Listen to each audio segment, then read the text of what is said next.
Dr. Larry Brilliant, the Executive Director of Google.org. Come on up, Larry. Welcome. Great to see you. Hey, Larry. Oh, man. Where'd that picture come from? Yeah, I read a lot about you, Larry. And That's John's responsible for putting that picture up. And so that was actually the portrait done of you in a recent Rolling Stone article, if I recall. Just thought it'd be fun to throw that up there. Do I have plausible deniability? Absolutely. So you've had a very long history. You've done a lot of things in your life. Why Google? Why now? Well, first of all, John and Tim, thank you very much for inviting me. Thank you for outnumbering me. And thank you for this format, because I felt like the last 3 months I've been personally carrying Obama with all my worrying every single day. I would have been incomprehensible if I had to give a set speech. I might not have shown up. So why Google?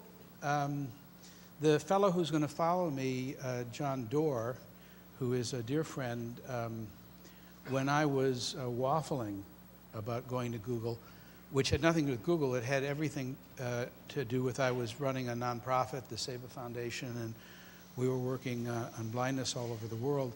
And I couldn't quite get my arms around this idea of a hybrid philanthropy inside of a company.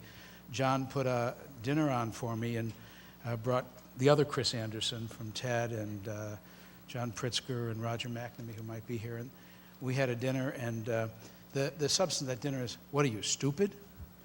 I mean, don't you get it? And I have to admit, it took me a while to really get it.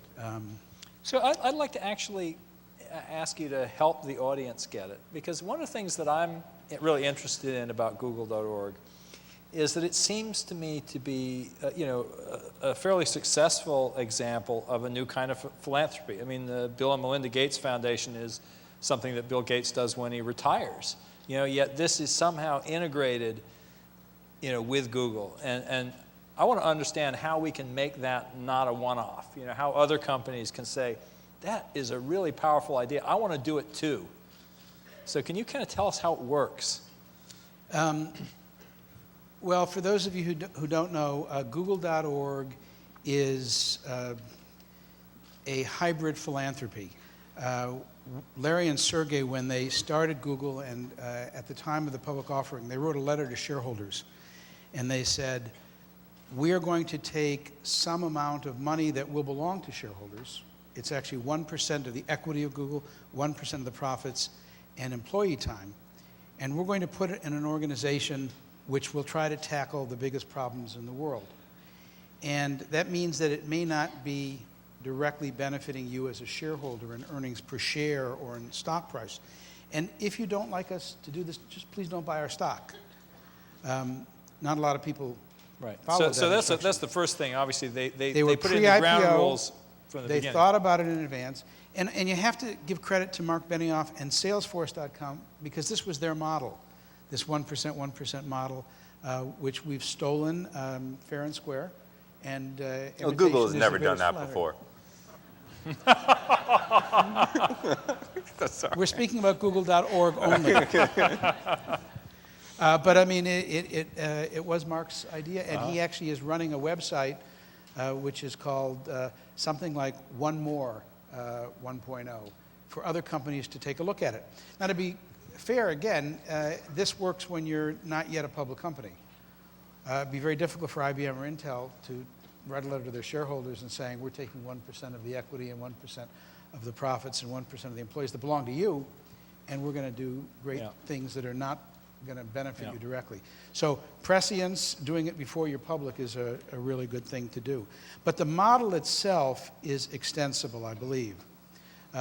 We have a 501c3, a foundation, but we also have many things inside of Google that are doing philanthropy on their own, like Google Grants, which has given $325 million worth of in-kind free grants to over 5,000 nonprofits. So when you say in kind, that might be, for example, advertising. Advertising or use of Google products. And then Google.org itself, which was started with 3 million shares of Google stock and a commitment of 1% of profits.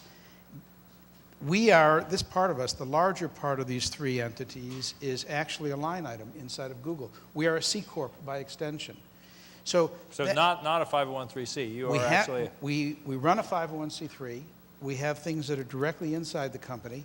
And then the corpus, the major activity that we do, is actually a line item, a cost center, inside of Google. And we operate as if we were a C Corp. And that means we can do things that the 501c3 can't do. We could lobby if we wanted to. We can invest in companies. We could create new industries with investments, and we've tried to do that with enhanced geothermal, for example. We can give grants throughout the world with more facility, and we can do the things that you're more familiar with for-profit companies doing.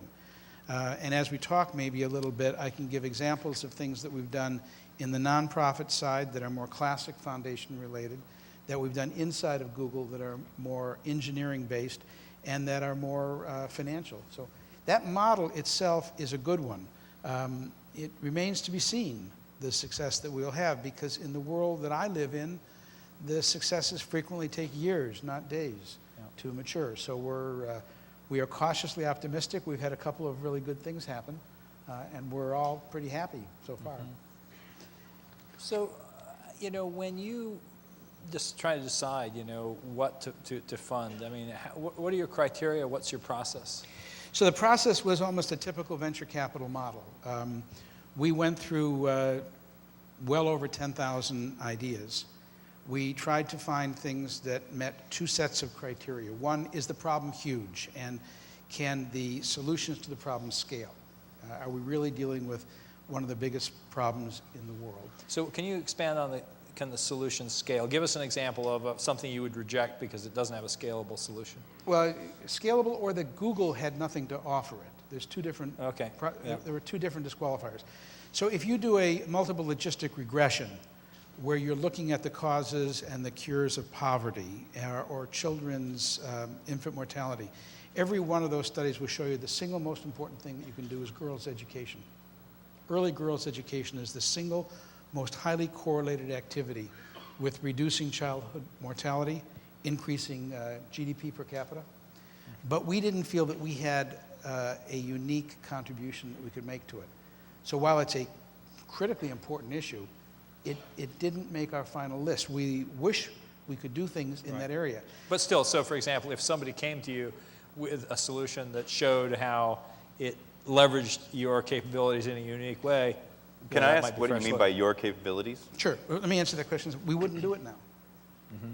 Because having gone through a process of industry mapping and gap analysis, we've chosen 3 major initiatives. And last year, we spent 95% of our funds focused on those 3. How much money was that? We've given away, we like to say we've put to work over $100 million in the past year. How much of that was spent with this inside Google bucket versus actual? That's all money that went outside Google. Okay. And 95% of that was spent focused on these 3 major focus areas. And that's one of the things we've learned from business, which is if you say yes to everything, you're essentially saying no to everything. So we focused on these 3 initiatives. What were you going to ask? Well, actually, before that, why don't you say what those 3 are? Well, let's take the most complicated and difficult to explain first. If Google's mission is to organize all the information in the world and make it accessible and useful, the area that could be extended to, so you take the core principle, the engineers and all the work that's done at Google, and you look at all around the world where governments are failing to provide for the needs of their citizens, where people are not able to find out what is the quality of the water they drink, what's the quality of the education their children get, what is the quality of the health care that they are being provided with. And you can wonder if this is really, in fact, a huge problem. But I will tell you that survey after survey in India shows that parents don't know whether their children are literate.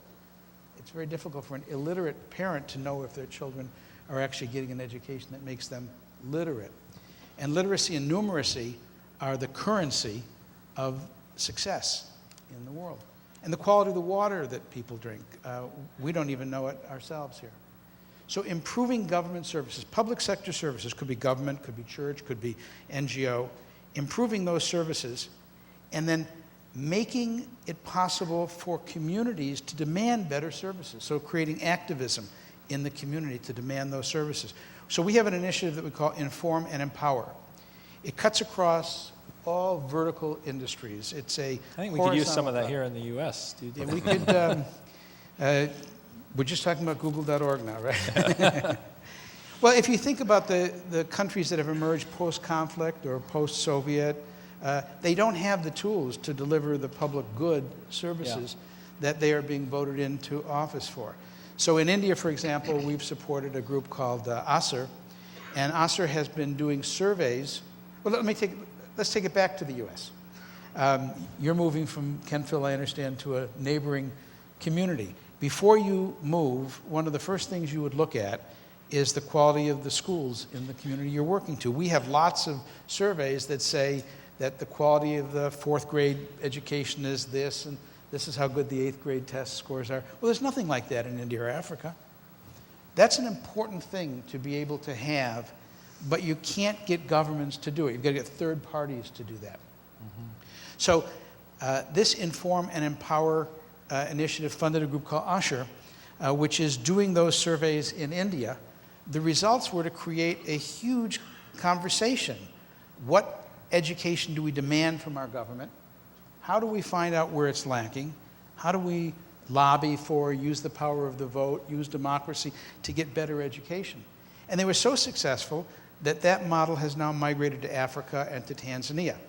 So this is a great example of using the power of information to provide better drinking water, better education for some of the poorest people in the world. So that's initiative number 1. Initiative number 2 is called Predict and Prevent. You may have noticed in the middle of the election, nobody was reading anything except about the election. But yesterday, the New York Times had an excellent article about an epidemic that began in September and October in South Africa and killed 4 people from a previously unknown disease. Now, bear with me for a second. HIV/AIDS, which has now claimed 60 million victims, HIV/AIDS is a disease that began in monkeys.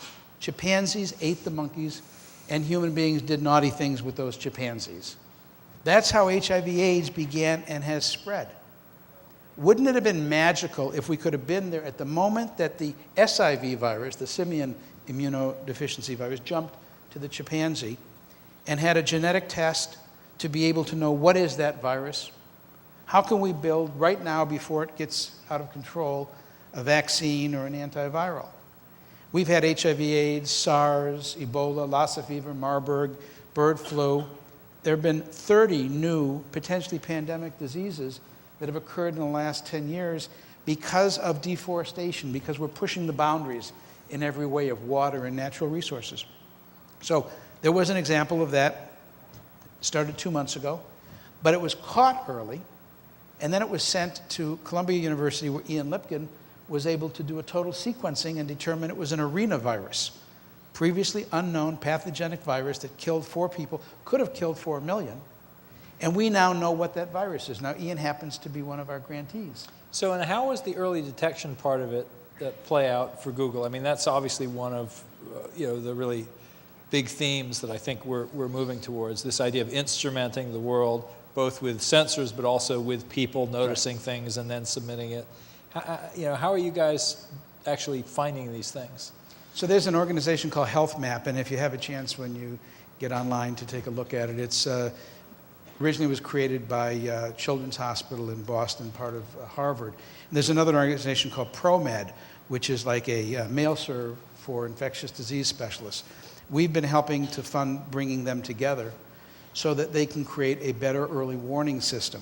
A Health Map takes digital feeds from Google News or Yahoo News or the New York Times or CNN and searches for keywords that are highly associated with new disease occurrence, and then displays them on Google Earth or Virtual Earth or any other graphical display, and is able to find new diseases as they occur and show their geographic distribution weeks earlier than CDC or WHO. Now, isn't this also sort of the purpose of Instead, which you launched 2 years ago at TED? And it strikes me that when someone starts to feel crappy, they go to a search engine and put in their symptoms. Are you using search data as one of those sensor inputs in terms of understanding potential pandemic? So first of all, Instead is an organization which we have funded, which is working right now in the Mekong area and is building tools exactly like you're describing in order to create an early response and a better response to potential pandemic diseases and any kind of disaster. And they're using a whole potpourri of information technologies to improve the speed with which new diseases are detected and responded So to. you're funding these. These are actually outside organizations. You're simply, in this case, you're acting the role of a funder. And we sometimes act the role as an investor. If someone comes to us and they have a new biochip that is able to detect hundreds of different pathogens on a single chip for $2 or $3, we would be thrilled to be a financial investor in that.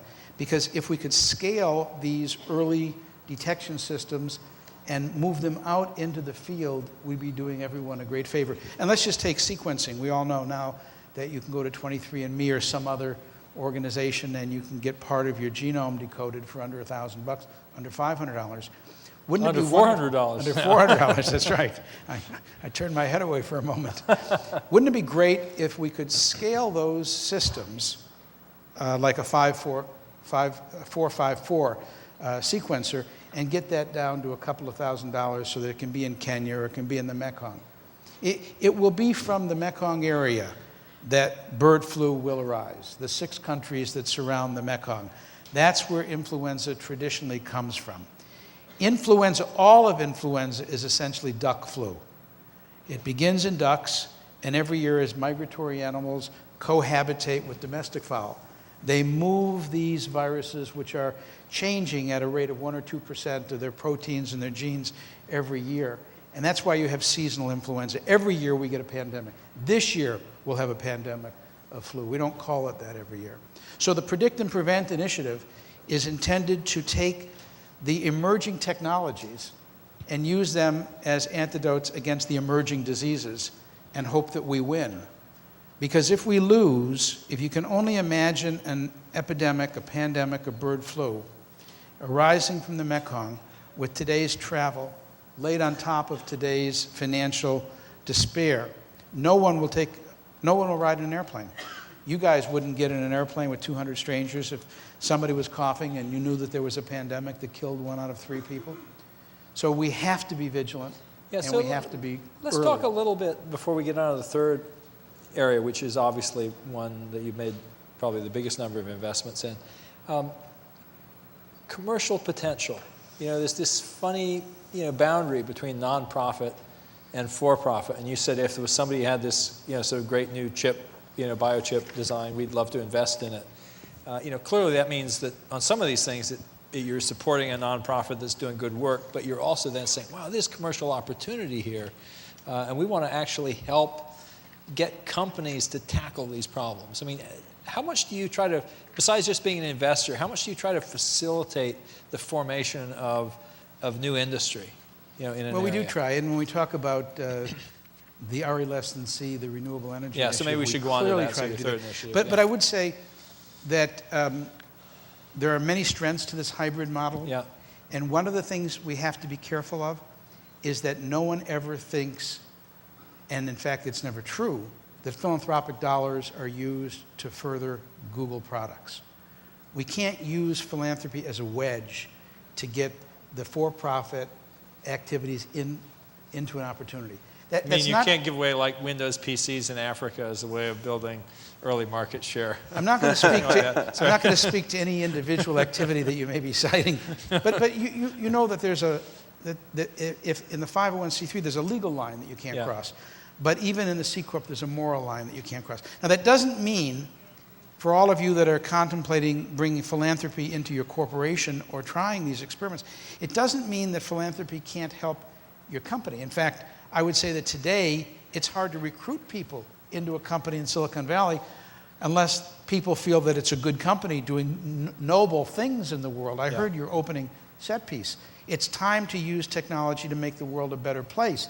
And good engineers, great engineers, will gravitate to companies that are making the world a better place. So philanthropy is a great tool for recruitment and retention of great employees and for employee morale. That's all legitimate and really should be used.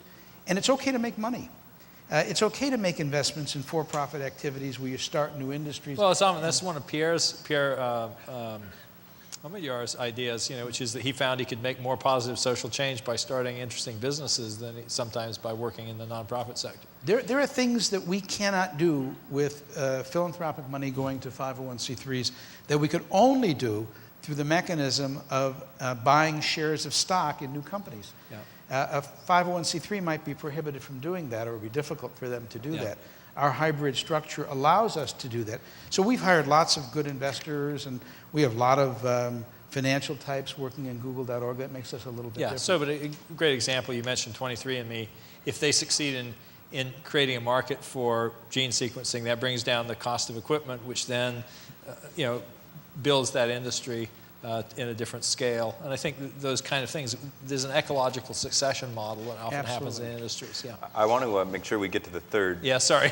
Well, the reason is because there's two other things I really want to ask you about, and I want to make sure we watch time and give these folks time to ask questions as well.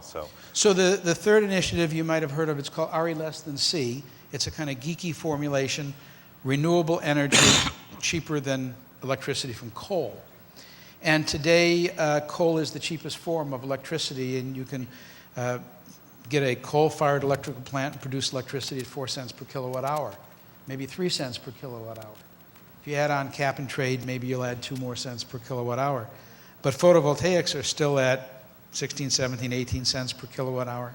Solar thermal is probably 12, 11 cents per kilowatt hour. So the purpose of this initiative is to invest money in startups that will drive the price of renewable energy down lower than coal, so that market forces can more quickly than philanthropic forces then spread the innovation all over the world. We can't bark at the Chinese and say, you must use renewable energy. But if we can show a way and have the tools that electricity can be produced from solar or thermal or enhanced geothermal or wind cheaper than from coal, then everyone will gravitate to that. That's the theory behind. So really trying to harness the market. That's right. Yeah. That's right. You can't fight market forces as effectively as if you're clever enough to find a way to ride market forces. Now, in this particular effort, Google has an internal R&D effort as well. That's correct. So how's that going? It's going really well. We have made about $50 million in investments in startups. We've invested in wind. We've invested in enhanced geothermal. We've invested in 2 solar thermal companies. Sometimes our investments take the form of pick and shovel kind of investments.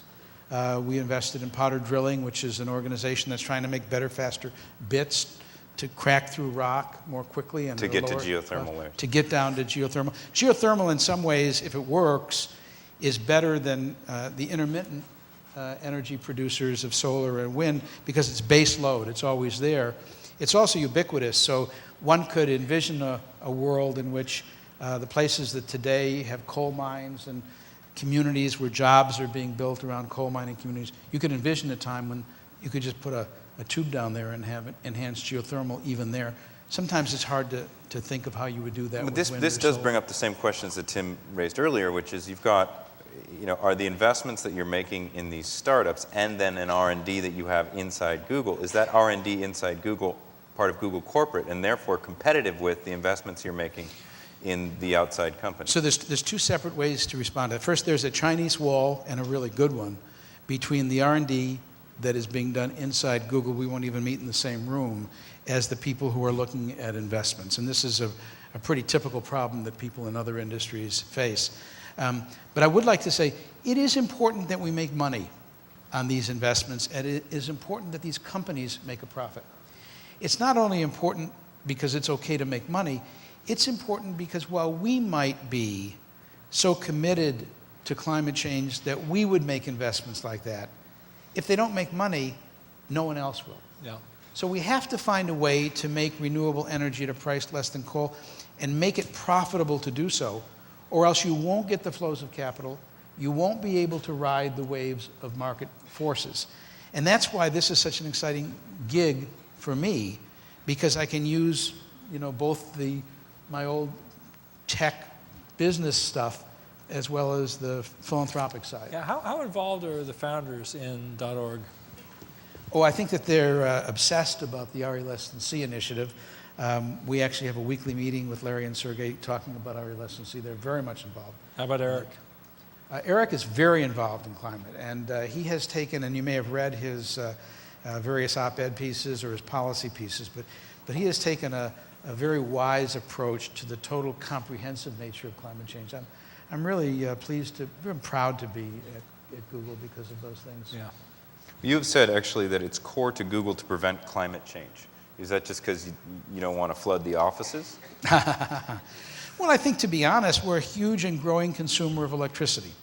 Right now, if we buy electricity at the market and we buy the same mix of electricity that everybody else buys, we'd be buying 50% or so from coal-fired electrical plants, and that would make us part of the problem.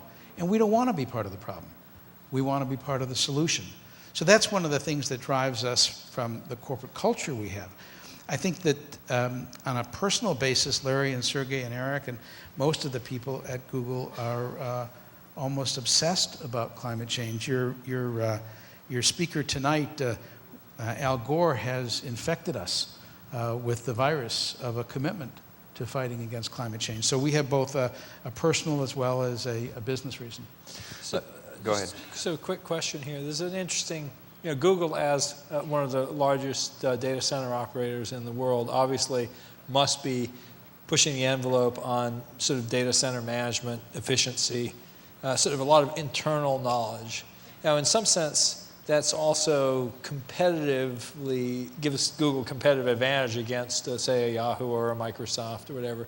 So would there be a tension at all between saying, no, we really ought to share our expertise, and make it, for example, make some of those technologies open source or widely available, or would there be no, we really ought to keep that to ourselves? Sure, but and this is the Google.com side, so I don't know it nearly like I know the Google.org side.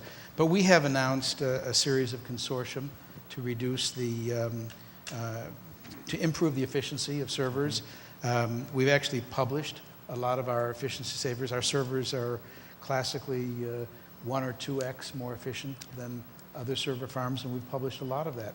Mm-hmm. Sure, it would be disingenuous to say there wasn't a series of competing interests, but I think we've come down every time on the right side morally.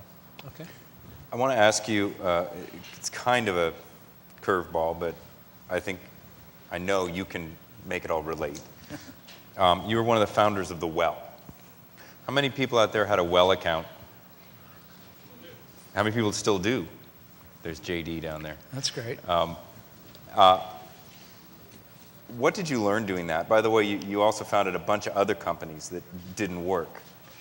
So things can work out even if you have a few failures in your background, right? But what was special about The Well, and what do you think of The Well? Why did The Well work, and how come it didn't spread? Well, actually, we started 8 almost identical social networking online communities at the same time as The Well. And it's only in the 80s. In the 80s. And it's only The Well that has survived and is still going. So that it gives you a pretty good case control study between those 8 that didn't make it and The Well, which has done so well. I think that when you're dealing with the Well, you had first of all, it was very difficult to get online in those days. How many of you remember 300 baud modems, acoustic modems, and there's some nodding hands over there. And then you had to talk to the dot or speak to the command line. You had to master Unix. And so you had to really want to communicate. And The Well was able, Stuart Brand had created this community around the Whole Earth catalog and was able to bring people together who were extraordinarily literate and who wanted to communicate. And so The Well was a unique group of people. You could always enter a conversation, find the smartest people in the world talking about the toughest subjects, And because it was store and forward asynchronous, you could always get into the conversation. It was I don't the think- opposite of Twitter. It was the opposite of instant messaging or Twitter or text messaging or all these little snippets that are very good for saying, I want to meet you there, then. Those are fine for that. But they're not good for writing the Constitution or debating the Bill of Rights. The well was great for that. But it wasn't a commercial success because it took Steve Case to look at the well and say, if you put it in color and you put gadgets on it and you put pictures on it, then more people will use it. The first time Steve Jobs saw the well, he said, it's the ugliest thing I've ever seen. But people continued to use it because they craved that intimacy of community. Well, then he started Apple Link. That's right. Well, Apple Link was a successor in some ways to the technology that the well had, using GE Geisco and color and pictures. Yeah. So what do you think do you think there's an opportunity? I mean, if you look at social networks out there now, the biggest ones, Facebook, MySpace, and the emergent ones, if it's fair to call Twitter or Yammer social networks, but do you think there's an opportunity out there to do something that feels like the well, or is the well sort of inherently a non-commercial concept that's sort of a bunch of elite eggheads who really want to talk to each other? So your magazine, Wired magazine, called the well the most influential online community of all times. You put it in big headlines on your front page. And it was that because so many other companies were built by a conversation on the well, and so many ideas were sparked by a conversation on the well, and public intellectuals developed their material. So look around us today in the United States of America and in the world. What's missing is that conversation. We don't have the public intellectuals we had before, on the right or the left. Oh, don't we have it in the blogosphere? Don't we have it, Talking Points Memo or Little Green Footballs? Aren't there places where the public intellect is having that conversation? I don't think so. Anywhere in the blogosphere, you are having a conversation which is somewhat linear, almost always chronological. If you think about how the well aggregated conversations so you could branch off and continue coming into that conversation, it's quite different. I don't think there's anything today that uses today's technology, so you could bring in current TV, or you could bring in YouTube, or you could bring in better photography, or use the graphic imagery we have and use that in support of a coherent conversation on a vitally important issue. How will we reorganize the United States? How will we re-enter the community of nations? How will we deal with climate change? I think what I sense is you think there might be an opportunity to do that. Oh, absolutely. I think it's one of those things that there's a great hunger for. Yeah, it's interesting how many of the Web 2.0 success stories are actually the reinvention of something that we did before. Twitter being the latest example. Oh, wait a minute. We had, IM and IRC and all those things, and we put a new face on it. Yeah. And is there a deeper conversation equivalent to the well that is? Any of you guys have questions, please come up to the mics now. We have a few minutes for them, Yeah. so please, anything that we haven't been able to get to, I want to give you guys a chance to ask Larry whatever comes to mind. And I think you can actually see it in the campaign. On both, both the McCain campaign and the Obama campaign were a hunger for community. They were different kinds of communities, maybe with different motivations. But we're thirsty, we're hungry for meaning in our lives, in our spiritual lives, in our purpose-driven lives, in our commercial lives.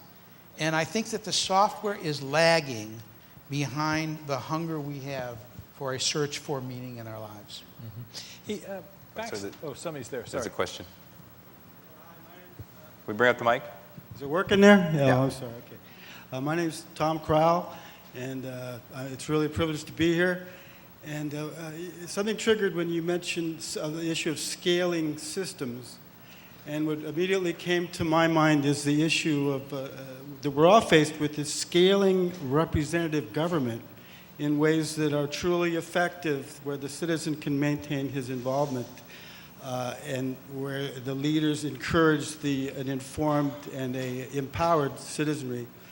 And I'd just like to throw out something I'm very interested in and I think is very important, which is something I'd call political micro-contribution, which is the ability to give in amounts under $1 in connection with other people. And also something what I would call electoral geographic networking facilitation. It's easier to connect with a group of skateboarders on MySpace than it is to find somebody a few blocks away in your own congressional district, or even find the boundaries of your congressional district. Well, that's something like what we've been talking about, that the commercial web makes it easy to buy a book and have it delivered at a scale where you can buy that book for less than you could in your local community. Right. But it doesn't make it easier for you to find and engage with like-minded people who are trying to solve the problem of homelessness or hunger or the rising seas. And even people who aren't like-minded, if they have a proximity, it's a chance for them to get together and find those places where they can. Well, there's some very interesting startups in that space. Yeah. Every Block, a great example. I might be one of them. Yeah, that's okay. Thanks. Great. Or Meetup. Meetup, yeah. Certainly also in the UK, My Society has built some amazing tools for civic engagement. Fixmystreet.com. Great Outside example. in, Yeah. there's a lot of, as a matter of fact, we have a whole panel on that very idea, or at least informed by that idea on Friday.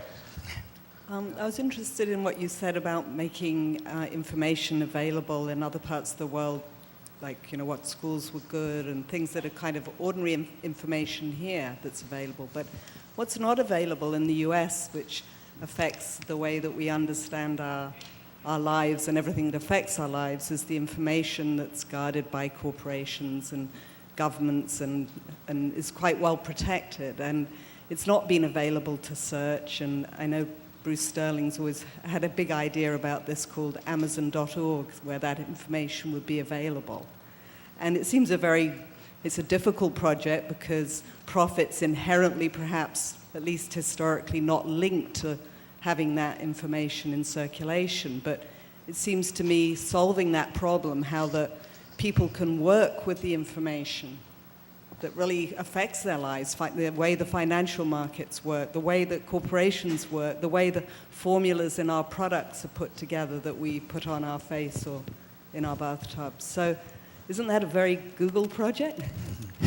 Can I try to answer it? I know we're running out of time. Yeah, this will have to be the last question. Thank you. Let me answer that in two ways. First, please take a look at our website, which is google.org, and look at the Inform and Empower tab, which will describe how we use information and fund people to use information to try to solve problems like that. But the other thing is, I don't know how many of you know Dan Goleman. He created Emotional Intelligence, EQ. And he is coming out with a book, which I've just had the pleasure of reading in draft form, which deals specifically with what you're talking about. How we can have commercial intelligence. How can you use the power of corporations and their various different stakeholders, including their customers, to drive corporations to do the morally right thing by losing the commercial support of customers who won't support them unless they are more green, fairer to women, respect gay and lesbian rights, do the things that you would like them to do, whatever that happens to be, so you can vote with your dollars. And it's really a fascinating book, the application of emotional intelligence to the commercial world. And I don't know what the final title will wind up being, but I recommend it to you. Thank you. Well, I wish we could continue for another half an hour or so because it's been very fascinating. But please join me in thanking Larry for coming today. Thank you. Thank you.